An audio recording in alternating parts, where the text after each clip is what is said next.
Audio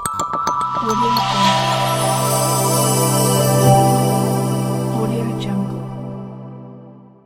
வணக்கம். காலை முரசு செய்திகள். தொங்கவிடாதே தொங்கவிடாதே, தொழிலாளர்களை தூக்கில் தொங்கவிடாதே. கடலூரில் பாட்டாளி முன்னேற்ற பேரவையினர் நூதன முறையில் ஆர்ப்பாட்டம்.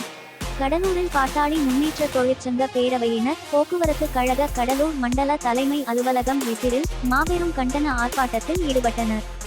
இந்த ஆர்ப்பாட்டத்திற்கு மாநில பேரவை தலைவர் டி ஜெய்சங்கர் தலைமை தாங்கினார். மண்டல தலைவர் கிருஷ்ணமூர்த்தி, சிவகுமார், ஞானசேகர் ஆகியோர் முன்னிலை வகித்தனர்.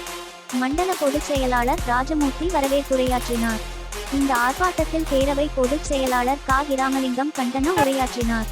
ஆர்ப்பாட்டத்தில் பேரவை பொருளாளர் குப்புராஜ், பேரவை துணைத் தலைவர் ஆணைமுத்து, முருகன், கருணாநிதி ஆகியோர் கலந்து கொண்டு கண்டன உரையாற்றினார்கள். இறுதியில் மண்டல பொருளாளர் குமார் நன்றி கூறினார். ஆர்ப்பாட்டத்தில் தொங்கவிடாதே தொங்கவிடாதே, தொழிலாளர்களை தூக்கில் தொங்கவிடாதே என்று கோஷமிட்டனர். மேலும் போக்குவரத்து கழக ஊழியர்களை அரசு ஊழியர்களாக்குக, 15வது ஊதியக்குழு பரிந்துரையை உடனே அமல்படுத்த வேண்டும், பணி ஓய்வு பெற்ற அன்றே அனைத்து ஓய்வூதிய பலன்களையும் வழங்க வேண்டும், ஓய்வு பெற்ற தொழிலாளர்களின் அகவிலைப்படியை உடனே உயர்த்தி வழங்க வேண்டும், ஓய்வு பெற்ற பணியாளர்களுக்கு மருத்துவ காப்பீடு வழங்க வேண்டும், பழைய ஓய்வூதிய திட்டத்தை அமல்படுத்த வேண்டும் உள்ளிட்ட கோரிக்கைகளை வலியுறுத்தி ஆர்ப்பாட்டம் நடைபெற்றது.